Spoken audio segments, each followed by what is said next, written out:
الحمد للہ رب العالمین والصلاة والسلام علی سید الانبیاء والمرسلین وعلی آلہ وصحبہ اجمعین اما بعد فقد قال رسول اللہ صلی اللہ علیہ وسلم اللہم اغفر لی واختر لی او کما قال صلی اللہ علیہ وسلم۔ محترم حضرات، بھائیوں، بزرگوں، دوستوں، میں نے اس وقت نبی اکرم صلی اللہ علیہ وسلم کی ایک بہت مختصر دعا آپ کے سامنے نقل کی ہے۔ حضرت عائشہ صدیقہ رضی اللہ تعالی عنہا سے مروی ہے کہ انہوں نے فرمایا کہ رسول اللہ صلی اللہ علیہ وسلم جب کسی کام کا ارادہ فرماتے تو اللہ سے یہ دعا کرتے ہیں، اللہم اغفر لی واختر لی، اے اللہ میرے لیے جو مناسب ہے، جو اصلاح ہے، جو بہتر ہے وہ پسند کیجیے اور میرے لیے اس میں خیر رکھ دیجیے۔ یہ ہے استخارہ۔ استخارے کے معنی آتے ہیں اللہ تعالیٰ سے خیر چاہنا، اللہ سے بھلائی مانگنا۔ لفظ خیر کو ایک اور باب میں لے جاتے ہیں تو وہ بن جاتا ہے استخارہ۔ اس کے معنی آتے ہیں خیر چاہنا، خیر طلب کرنا۔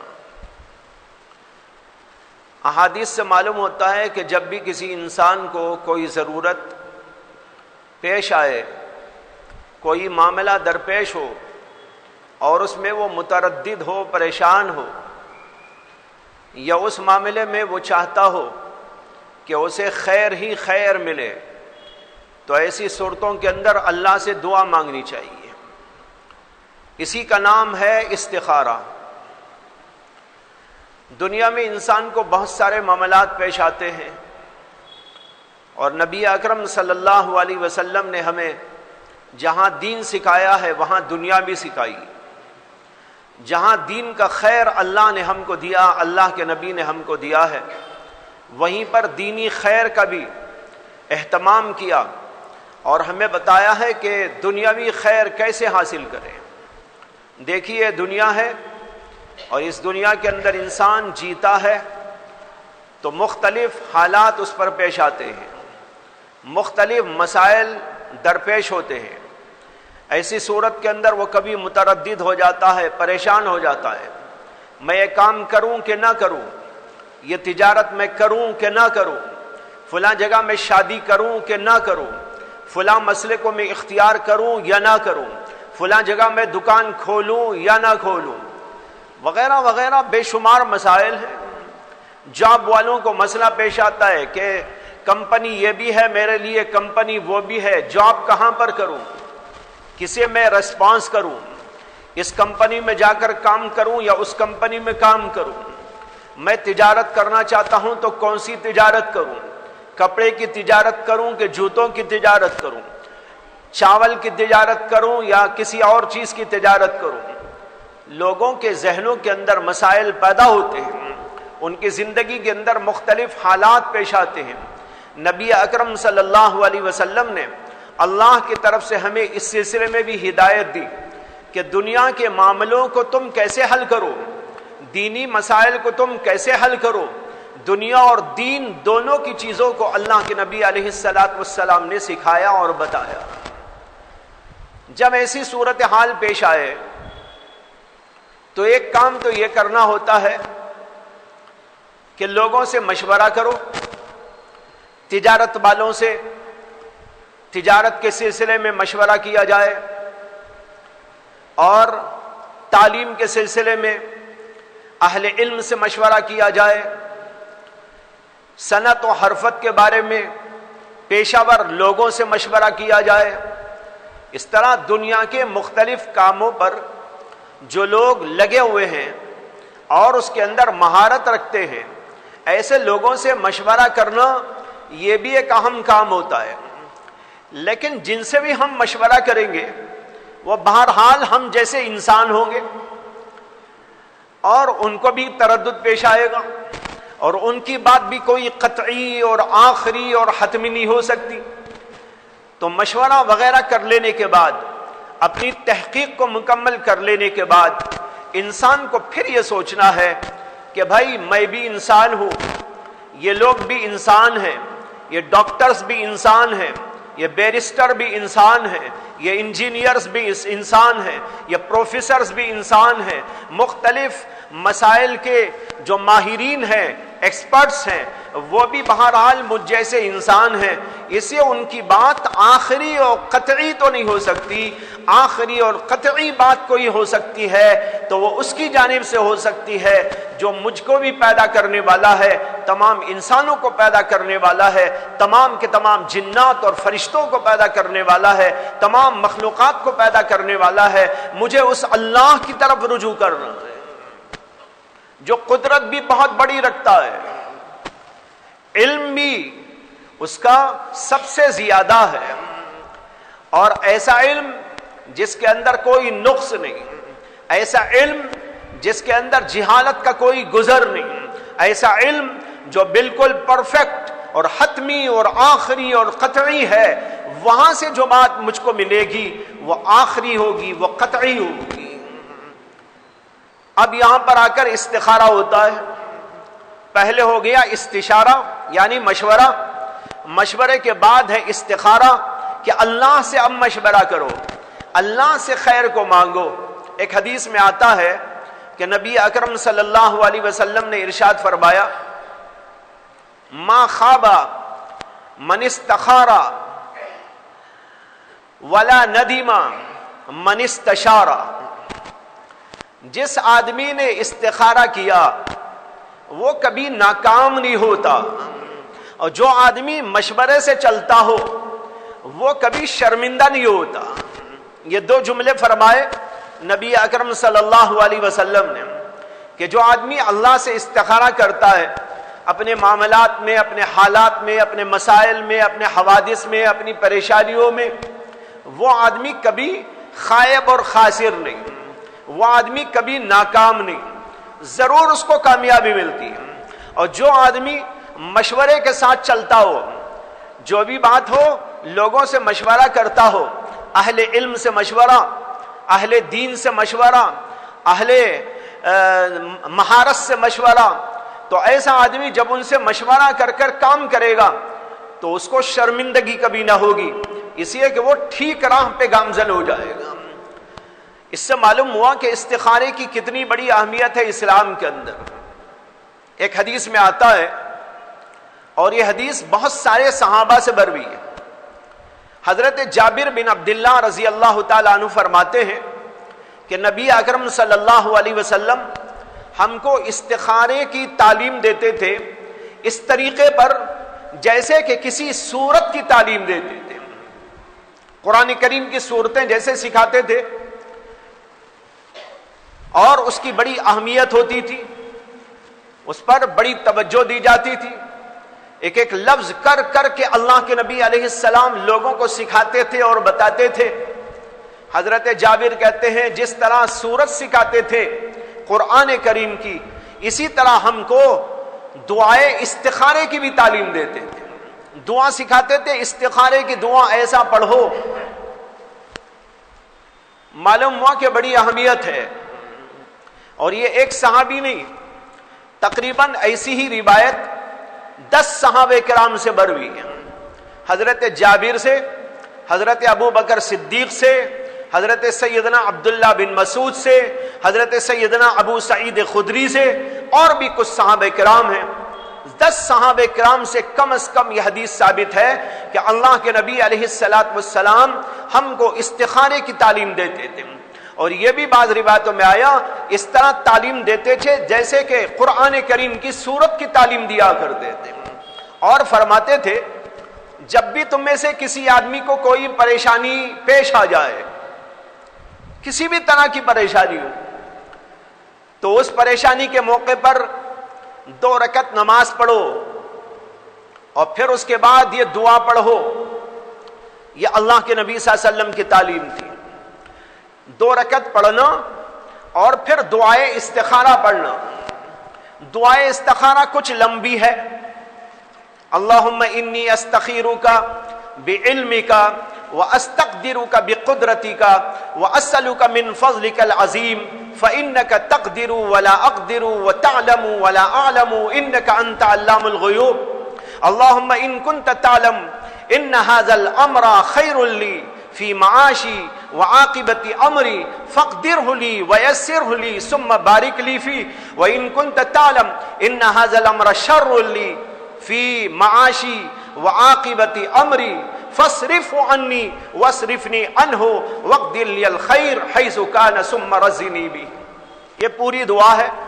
اگر کسی کو یاد نہیں ہے تو وہ اصول کر لے, ہم اس کو لکھ کے دے دیں گے, اور یہ دعا پڑھیں اور اپنے دل میں اس کو اچھی طرح محفوظ کریں.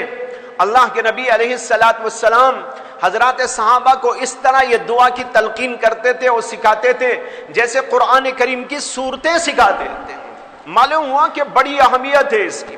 اگر اتنی اہمیت نہ ہوتی تو اللہ کے رسول صلی اللہ علیہ وسلم کیوں سکھاتے اس طرح جیسے قرآن کریم کی صورت کی تعلیم دیتے ہیں؟ معلوم ہوا کہ بڑی اہمیت کی حامل دعا ہے. اس دعا کا اہتمام کرنا چاہیے اور ہر مسلمان کو یاد کرنا چاہیے. یہ اس کے دنیاوی معاملات کے لیے بھی بہت کارگر ہے, اخروی معاملات کے لیے بھی کارگر ہے. اس لیے اس دعا کا بہت اہتمام کیا جائے. یہ پوری دعا ہے. دعا کا ترجمہ سن لیجئے, ترجمہ ذہن میں محفوظ کر لیجئے. کتنا پیارا ہے اس دعا کا ترجمہ اور کتنی پیاری ہے دعا. اور بعض بزرگوں نے کہا کہ ایسی دعا تو سوائے نبی کے کوئی تعلیم دے ہی نہیں سکتا. ایسی پیاری دعا, ایسی اہم ترین دعا سوائے نبی کے کون ہے جو اس کی تعلیم دے دے؟ اللہ کے نبی صلی اللہ علیہ وسلم دعا کرتے ہیں, سکھاتے ہیں. کیا دعا؟ یہ دعا سکھاتے ہیں کہ اے اللہ آپ سب کچھ جانتے ہیں, میں کچھ نہیں جانتا. میں آپ سے دعا کرتا ہوں, میں آپ سے خیر چاہتا ہوں. آپ کے فضل سے, آپ کا فضل کا حوالہ دے کر میں آپ سے خیر کی تمنا کرتا ہوں, آرزو کرتا ہوں, دعا کرتا ہوں. اور اللہ سے کیوں دعا کرتے ہیں؟ فَإِنَّكَ تَقْدِرُ وَلَا أَقْدِرُ وَتَعْلَمُ وَلَا أَعْلَمُ. اس لیے کہ اللہ آپ قدرت والے ہیں اور میں بے طاقت ہوں, عاجز بندہ ہوں. اور آپ علم والے ہیں اور میں بے علم و جاہل ہوں. دیکھو اللہ کی تعریف ہو رہی ہے اس میں. اللہ تبارک و تعالی کی قدرت کا اظہار ہو رہا ہے, اللہ کے علم و جلالت کا بیان ہو رہا ہے. اپنی عاجزی کا, اپنی درماندگی کا, اپنی غلامی کا اللہ کے سامنے اظہار کیا جا رہا ہے. اللہ کو یہ ادا بہت پسند ہے کہ بندہ اپنی عاجزی کا اظہار کرے اور کہے کہ اللہ میں تو کچھ نہیں ہوں. انک تقدر, آپ قدرت والے ہیں, ولا اقدر, اور میں کوئی قدرت و طاقت نہیں رکھتا. میں عاجز ہوں, درماندہ ہوں, غلام ہوں, مسکین ہوں, فقیر ہوں. وتعلم, اور آپ تو بڑے علم والے, سب کچھ آپ جانتے ہیں, دلوں کے رازوں کو بھی آپ جانتے ہیں. اور آپ عالم الغیب ہیں اور آپ عالم الشہادہ ہیں. جو نظر آ رہا ہے ہم کو وہ بھی آپ جانتے ہیں, جو ہماری نظروں سے اوجھل و پوشیدہ آپ اس کو بھی جانتے ہیں. انک انت علام الغیوب, بلا شک و شبہ آپ علام الغیوب ہیں, سارے غیبوں کے جاننے والے. ہمارے سامنے تو بہت ساری چیزیں ہیں ہی نہیں. جنت کو ہم نہیں دیکھ رہے, دوزخ کو ہم نہیں دیکھ رہے ہیں, آسمانوں میں کیا ہو رہا ہے ہم کو نہیں معلوم ہے, یہاں اور کیا کیا کون سی مخلوق بیٹھی ہے، ہماری نظروں سے اوجھل و پوشیدہ ہے، آگے کیا ہونے والا ہے ہم کو نہیں معلوم ہے، شام میں کیا ہونے والا ہے نہیں معلوم ہے، بلکہ 1 منٹ بعد کیا ہونے والا ہے وہ ہم کو نہیں معلوم ہے، ہمارے پیچھے کیا ہو رہا ہے وہ ہم کو نہیں معلوم ہے۔ یہ ہم عاجز و درماندہ بندے ہیں، ہمارے علم کے اندر بڑا نقصان ہے، لیکن آپ تو اللہ علام الغیوب ہے۔ تو اللہ کی قدرت کا واسطہ دے کر اور اللہ کی علمی جلالت کا حوالہ دے کر اور اپنی عاجزی اور درماندگی اور اپنی غلامی کا مظاہرہ کر کے بندہ اللہ سے کہتا ہے کہ اللہ میں اس لیے آپ سے خیر چاہتا ہوں کہ آپ جانتے ہیں میں نہیں جانتا، آپ قدرت والے ہیں میں قدرت نہیں رکھتا ہوں۔ اور پھر اس کے بعد دعا کرتا ہے۔ کیا دعا ہے؟ دعا کا ترجمہ یہ ہے، اے اللہ یہ معاملہ، اب جو بھی ہمارے ذہن میں ہے معاملہ جس میں ہمیں پریشانی ہو رہی ہے، تردد ہو رہا ہے، اس کو ذہن میں رکھا جائے۔ اللہم ان کنت تعلم ان ھذا الامر، جب ھذا الامر کا لفظ آئے تو اپنا جو مسئلہ ہے وہ ذہن میں لائے۔ اے اللہ اگر آپ جانتے ہیں کہ یہ معاملہ جو مجھے درپیش ہے اس کے اندر میرے لیے خیر ہے، میرے لیے عافیت ہے، میرے لیے بھلائی ہے، میرے دنیاوی اعتبار سے بھی اور عاقبت اور اخروی اعتبار سے بھی، تو ایسی صورت میں آپ یہ خیر میرے لیے مقدر کر دیجئے، میرے لیے اس کو آپ پسند کر لیجئے اور اس کے اندر برکت عطا کر دیجئے۔ اگر اس میں خیر ہے میرے لیے مقدر کر دے، ایسے اسباب بنا دیجئے، ایسے حالات بنا دیجئے کہ وہ خیر مجھ کو مل جائے، وہ معاملہ میرا مجھ کو حاصل ہو جائے، وہ میری تجارت بن جائے، وہ میرا فلاں مسئلہ حل ہو جائے۔ اس طرح آپ میرے لیے اس مسئلے کو حل کر دیجئے اور اس کے اندر خیر رکھ دیجئے۔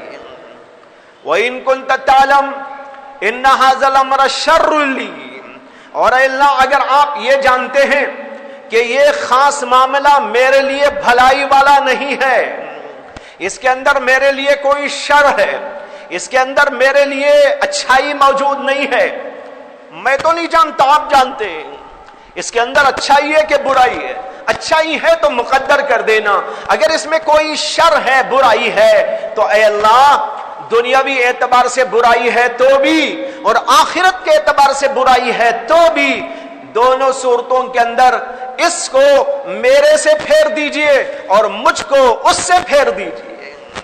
پھیر دیجئے مطلب وہ معاملہ میرے سے ہٹا دیجئے اور مجھے بھی اس سے ہٹا دیجئے اور میرے سے اس معاملے کو ختم کر دیجئے، اور جہاں میرے لیے خیر ہے وہ خیر میرے لیے مقدر کر دیجئے۔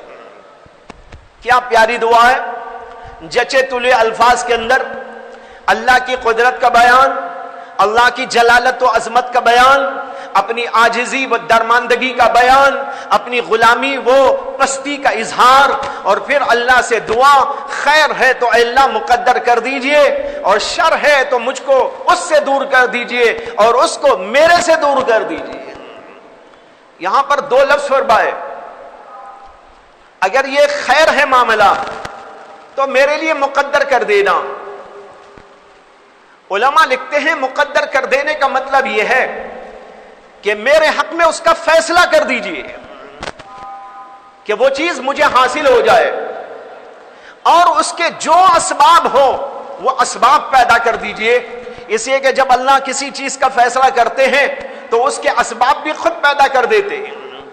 یہ تجارت ہونا ہے، خیر ہے، اے اللہ اس کو میرے لیے مقدر کر دے، تو اب مطلب یہ ہوا کہ اللہ اس کا فیصلہ میرے حق میں کر دیجئے اور اس کے اسباب بھی بنا دیجئے کہ وہ چیز مجھ کو حاصل ہو جائے، میرے سے چھوٹ نہ پائے۔ جو بھی اس کے اسباب ہو سکتے ہیں وہ سارے کے سارے اسباب میرے لیے جمع فرما دیجئے۔ اور فرمایا اگر اس میں شر ہے تو دنیاوی اعتبار سے شر یا اخروی اعتبار سے شر، تو اس کو میرے سے دور کر دینا اور اسے میرے سے دور کر دینا۔ 2 لفظ، فَاصْرِفْ عَنِّي، میرے سے دور کر دیجئے اس کو، وَاصْرِفْنِي عَنْهُ، اور مجھے بھی دور کر دیجئے اس سے۔ علماء نے نکتہ لکھا ہے کہ بعض وقت ایسا ہوتا ہے کہ آدمی کے ذہن میں ایک چیز ہوتی ہے کہ یہ مجھے ملنا چاہیے، یہ چیز مجھے ملنا چاہیے، اس کا دل اس میں اٹکا ہوا ہے. اب استخارہ کرتا ہے تو دعا کرتا ہے کہ اللہ یہ خیر ہے تو میرے لیے مقدر کر، اور خیر نہیں ہے تو مجھے نہیں چاہیے. اب یہاں دو لفظ فرمائے، اس کو میرے سے پھیر دینا، مجھے اس سے پھیر دینا. یہ اس لیے فرمایا کہ بسا اوقات جیسے میں نے کہا کہ دل کسی چیز میں اٹکا ہوا ہوتا ہے، وہ چیز تو پھر گئی لیکن اس کا دل نہ پھرا تو وہ چیز تو اس سے دور ہو گئی دعا کرنے کے نتیجے میں، لیکن اس کا دل اسی میں اٹکا ہوا ہے. تو اٹکا ہوا ہونے کی وجہ سے بیچارہ پریشان رہے گا. اس کی ایک مثال دیتا ہوں.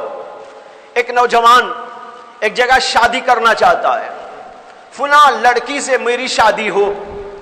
اب وہ دعا کرتا ہے اور حقیقت میں اس جگہ اس کی شادی ہونا شر ہو، لیکن اس کا دل اس لڑکی میں اٹکا ہوا ہے کہ میری شادی وہاں ہو، میری شادی وہاں ہو.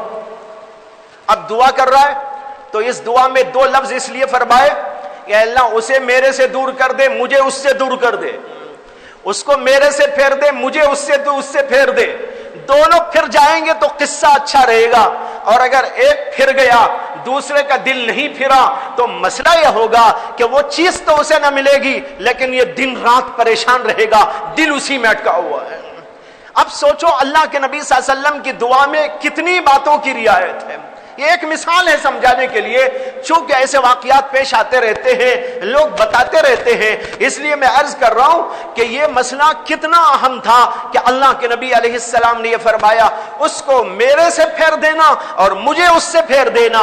اس کا دل میرے سے پھر جائے، میرا دل اس سے پھر جائے، اور ہمارا دل صاف ہو کر کسی اور جگہ سے ہماری تقدیر بن جائے. یہ ہے دعا. اس لیے ہر موقع پر یہ دعا کر لینا چاہیے.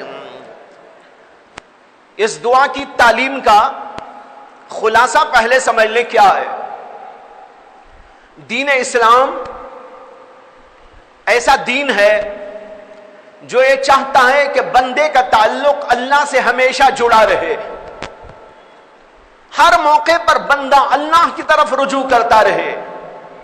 اسی لیے اٹھتے ہوئے، چلتے ہوئے، پھرتے ہوئے، مختلف کام کاج کرتے ہوئے دعاؤں کی تعلیم دی گئی.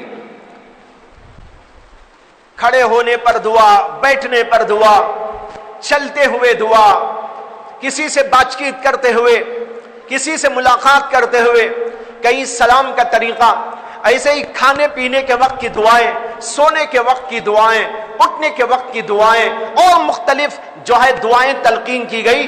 روزانہ پیش آنے والے جو کام ہوتے ہیں ان کاموں کے موقع پر اللہ کا بندہ اللہ سے رجوع کیا کرے اور اللہ سے دعا مانگا کرے. کپڑے پہنتے ہوئے بھی اللہ کو نہ بھولے، سوتے ہوئے بھی اللہ کو نہ بھولے، اٹھتے ہوئے بھی اللہ کو نہ بھولے، کام کاج کرتے ہوئے بھی اللہ کو نہ بھولے. ہر وقت اللہ کو یاد رکھے اور اس کے منہ پر اللہ اللہ اللہ آتا رہے. اس کے لیے دعاؤں کی تعلیم دے دی گئی. اور اسی میں یہ بھی ہے کہ جب بھی تمہیں کوئی مسئلہ پیش آئے تو خالی اسباب کی طرف نگاہ نہ کرو، اسباب کے بجائے خالق اسباب کی طرف رجوع کرو. اسباب کا بنانے والا وہ ہے، اسباب کو پیدا کرنے والا وہ ہے، اسباب کو مؤثر بنانے والا وہ ہے. وہی اللہ چاہے اسباب کام کریں گے اور ہمارا کام بن جائے گا، اور اگر وہ نہ چاہے اسباب تم ہزار اختیار کر لو لیکن اس کے باوجود تمہارا کام بننے والا نہیں ہے.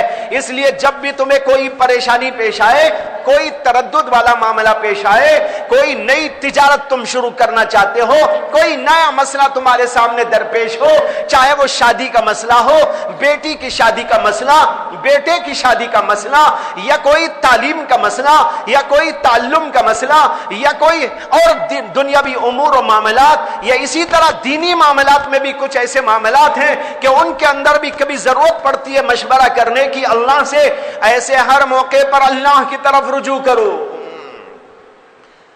اور اللہ کے نبی صلی اللہ علیہ وسلم کہتے ہیں اذا ہم احدکم الامر، احدکم الامر، جب تم میں سے کسی بھی آدمی کو کوئی مسئلہ درپیش ہو، جب بھی کوئی پریشانی کی بات پیش آئے، اس کو یہ دعا پڑھنا چاہیے جو ابھی آپ کو بتائی گئی۔ یہ دعا پڑھیں گے 2 رکعت پڑھ کر یا بغیر 2 رکعت کے، دونوں طرح ہو سکتا ہے۔ 2 رکعت پڑھ لے، یہ کامل استخارہ ہے۔ 2 رکعت پڑھنا، پھر اس کے بعد یہ دعا پڑھنا۔ اور بعض روایتوں کے اندر نماز کا ذکر نہیں ہے، صرف دعا کا ذکر ہے۔ اسی علماء کہتے ہیں 2 رکعت نماز پڑھے بغیر بھی استخارہ ہو سکتا ہے، دن میں بھی ہو سکتا ہے، رات میں بھی ہو سکتا ہے، اور اس کے لیے سونا بھی کوئی ضروری نہیں ہے۔ یہ جو سنتے ہیں کہ استخارہ کی دعا پڑھنے کے بعد سو جانا چاہیے، یہ اس لیے کہتے ہیں علماء کہ یکسوئی رہے دماغ میں۔ بعض لوگوں کو یکسوئی نہیں رہتی، ان کا دماغ ہر وقت گشت کرتا رہتا ہے، کبھی ادھر کا مسئلہ کبھی ادھر کا مسئلہ۔ تو دعا پڑھنے کے بعد دل میں کون سی بات پختگی کے ساتھ میں آ رہی ہے، اس کا علم حاصل کرنے میں معین بنے گی، مددگار بنے گی اس کی نیند اور سو جانا۔ اسے سو کر اٹھو، دل میں جو آئے اس پر عمل کرو، یہ کہتے ہیں۔ باقی سونا ضروری نہیں ہے۔ بہت سے ایسے اکابر ہیں بیٹھے بیٹھے مشورہ کر لیتے، بات چیت کرتے کرتے اللہ سے مشورہ کر لیتے ہیں، استخارہ کر لیتے ہیں۔ کوئی مسئلہ پیش آیا، آنکھ بند کر لی، اللہ سے دل میں دعا کر لی، اور پھر اس کے بعد میں آنکھ کھول کر کام اپنا شروع کر ڈالا، اس لیے کہ ان کا دماغ یکسو ہوتا ہے۔ تو بہرحال بتانا یہ ہے، دن میں کریں مشورہ اللہ سے، یا رات میں کریں استخارہ، یا کسی اور موقع پر کرے، بس یہ دعا پڑھے، اور پھر اس کے بعد اپنے دل کے اوپر غور کرے کہ دل میں کون سی بات پختگی کے ساتھ میں آ رہی ہے۔ جو بات پختگی کے ساتھ میں آتی ہے اسی کے اوپر عمل کر لیا جائے، اسی کا نام ہے دراصل استخارہ۔ استخارے کی دعا تو میں نے آپ کو بتائی، اور اب یہ بتا رہا تھا کہ دعائے استخارہ کیوں ہے۔ اس لیے ہے تاکہ بندہ مومن ہر موقع پر اللہ کی طرف رجوع کرے۔ توحید کا درس ہے اس میں۔ اسباب سے نگاہ کو اٹھاؤ، مسبب الاسباب پر نگاہ ڈالو۔ تمام اسباب مسبب الاسباب کے تابع ہیں، وہ جو چاہتا ہے وہی ہوتا ہے، جو وہ نہیں چاہتا وہ کچھ نہیں ہو سکتا۔ اس لیے تمہارا کوئی بھی معاملہ پیش آئے تو تمہیں اللہ کی طرف رجوع کرنا چاہیے اور اس سے دعا مانگنا چاہیے، اے اللہ میرے لیے جس میں خیر ہے، جس کے اندر عافیت ہے، جس کے اندر میری راحت ہے دنیاوی اعتبار سے یا دینی اعتبار سے، وہ میرے لیے مقدر کر دیجئے، اور جس کے اندر میرے لیے شر ہے اس کو میرے سے دور کر دیجئے، اور جہاں خیر ہے وہ چیز میرے لیے مقدر فرما دیجئے۔ یہ اس لیے تاکہ بندہ اللہ کی طرف رجوع کرتے کرتے اللہ والا بندہ بن جائے۔ مومن کی یہی شان ہے، وہ ہر موقع پر اللہ کو یاد رکھتا ہے۔ الذین یذکرون اللہ قیاما وقعودا وعلی جنوبہم ویتفکرون فی خلق السماوات والارض ربنا ما خلقت ھذا باطلا سبحانک فقنا عذاب النار، سبحانک فقنا عذاب النار۔ دعا ہے، یہ اللہ کی آیات ہیں، اس میں کہتے ہیں کہ وہ بندے جو اللہ کو یاد رکھتے ہیں، کب یاد رکھتے ہیں؟ کھڑے کھڑے بھی، بیٹھے ہوئے بھی، لیٹے ہوئے بھی، اور وہ زمین و آسمان کی مخلوقات کے اندر غور و فکر کرتے رہتے ہیں۔ یہ اللہ کے نیک بندوں کی صفات ہے، اور وہ اپنی زبان سے یوں کہتے ہیں کہ اللہ آپ نے یہ چیزیں بیکار نہیں پیدا فرمائی، اس کے اندر تو بڑی عبرتیں ہیں، زمین میں عبرت، آسمان میں عبرت، چاند سورج میں عبرت، انسان میں عبرت، انسان کے اعمال میں عبرت، ہر چیز کے اندر عبرت کے نمونے موجود ہے۔ یہ اللہ کے نیک بندے کہا کرتے ہیں۔ اس میں بھی یہی درس ہے کہ جب تمہیں کوئی مسئلہ پیش آئے اللہ کی طرف رجوع کرنا چاہیے۔ یہ دعا یاد کر لیں، اگر کسی کے پاس نہیں ہے تو ہمارے پاس آئیں، وہ ہم دے دیں گے، یاد کرنے کی کوشش کرے، اور موقع آئے، اور ہر ایک کو موقع آتا ہے۔ کون ایسا آدمی ہے جسے موقع نہیں پیش آتا؟ کبھی نہ کبھی، کبھی نہ کبھی، بلکہ دن رات موقع آتے ہی رہتے ہیں۔ اور حدیث میں نے شروع میں عرض کی تھی حضرت عائشہ صدیقہ کی کہ اللہ کے نبی کو جب بھی کوئی معاملہ درپیش ہوتا، اللہ کے نبی اللہ سے استخارہ کرتے اور دعا مانگتے، اللہم خر لی واختر لی۔ یہ چھوٹا استخارہ ہے، وہ بڑی دعا ہے استخارے کی. یہ دعا تو ابھی یاد ہو جائے گی آپ کو. اللہم خر لی واختر لی، یاد کر لیجئے، زبان پہ لوٹا لیجئے، ابھی یاد ہو جائے گی. صرف 2 جملے ہیں اس کے اندر. اللہم تو سب کو یاد ہے، اس کے بعد ایک جملہ ہے خر لی، دوسرا جملہ ہے واختر لی. اتنا چھوٹا جملہ، اس کا ترجمہ ہے اے اللہ میرے لیے وہ چیز پسند کر لیجئے جو میرے لیے بہتر ہے، اور اس کے اندر میرے لیے خیر مقدر کر دیجئے. یہ چھوٹا استخارہ ہے. چلتے پھرتے اٹھتے بیٹھتے جب بھی کوئی مسئلہ پیش آ جائے اس وقت میں دعا پڑھ لے، اور دعا پڑھنے کا نتیجہ ہوگا اللہ ہمارے لیے خیر کو مقدر کریں گے، شر کو دور کر دیں گے. وآخر دعوانا ان الحمد للہ رب العالمین.